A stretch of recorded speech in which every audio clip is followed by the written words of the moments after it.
마이크로바이옴이 무엇인지, 우리 몸에 어떻게 들어오는지 지난 편에서 알았으니까요. 신생아와 마이크로바이옴에 대해서 이제는 알아볼게요. 신생아가 태어났을 때의 여러 정황에 따라서 그 아이의 마이크로바이옴의 구성과 기능이 결정되어요. 엄마가 임신 중 항생제를 사용했었는지, 그리고 아이를 어떻게 출생했는지, 출생 이후의 아이의 수유 방법이 신생아의 마이크로바이옴 형성을 하는 데 있어서 굉장히 중요한 요소들이라고 할 수 있어요. 엄마들이 출산 후에 전몸살까지 알아가면서도 모유 수유를 하려는 이유도 이것과 연관이 있는데요. 모유는 엄마로부터 오는 여러 영양분뿐만이 아니라 면역을 담당하는 항체, 지방산, 호르몬, 사이토카인 등을 포함하고 있어요. 그리고 프로바이오틱스와 프리바이오틱스가 풍부하다고 알려져 있어요. 프로바이오틱스는 사람들의 건강에 유익한 효과를 나타내는 미생물을 뜻하고, 프리바이오틱스는 프로바이오틱스의 먹이 또는 필수품이라고 생각을 하시면 돼요. 그래서 모유 수유를 하는 경우가 분유를 먹는 경우와 비교했을 때 신생아의 성공적인 마이크로바이옴 형성에 더 유리하고요. 그로써 신생아의 성장에도 유리한 면이 있어요.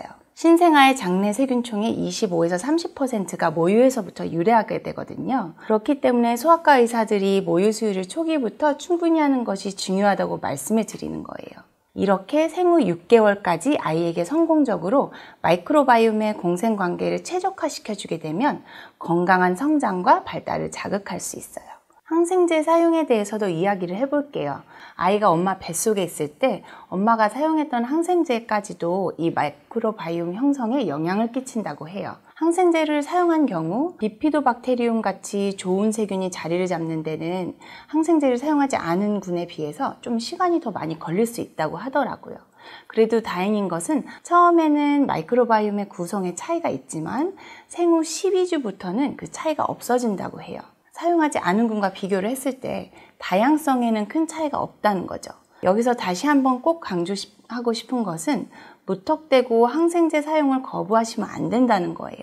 꼭 필요한 경우에서는 필요한 양만큼, 그리고 필요한 기간 동안 사용하실 것을 부탁드립니다. 아이들이 나이가 들수록 마이크로바이옴의 구조와 기능이 다양해지기 시작하고 어른과 같은 성숙한 단계의 마이크로바이옴으로 거듭나게 되어요. 이유식을 시작하게 된다는 말은 아이들에게 모유나 분유가 아니라 고체 형태의 음식을 소화하기 시작한다는 건데요.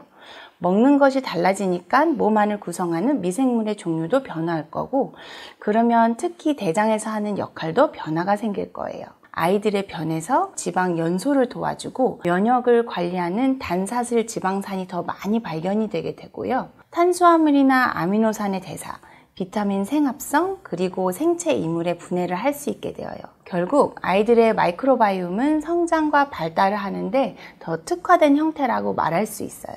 반면에 어른들은 상대적으로 지질 다당류의 생성, 편모를 많게 하는 방향, 그리고 스테로이드 생합성 등 염증에 관련된 부분들이 더 특화되어 있고요.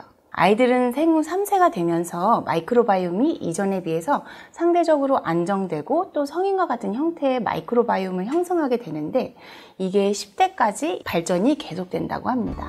이러한 마이크로바이옴의 성숙은 유해균들이 자리를 잡는 것을 방해하게 되고요. 장내 세포들 사이의 결합도 굉장히 튼튼하게 유지하게 되는 역할을 해줘요. 면역의 항상성, 건강한 상태를 계속 유지하게 하고자 하는 작용을 돕고요. 또한 영양분의 흡수와 대사에 중요한 역할을 하고, 그로써 소화나 흡수, 그리고 에너지 저장에도 영향을 미치게 됩니다.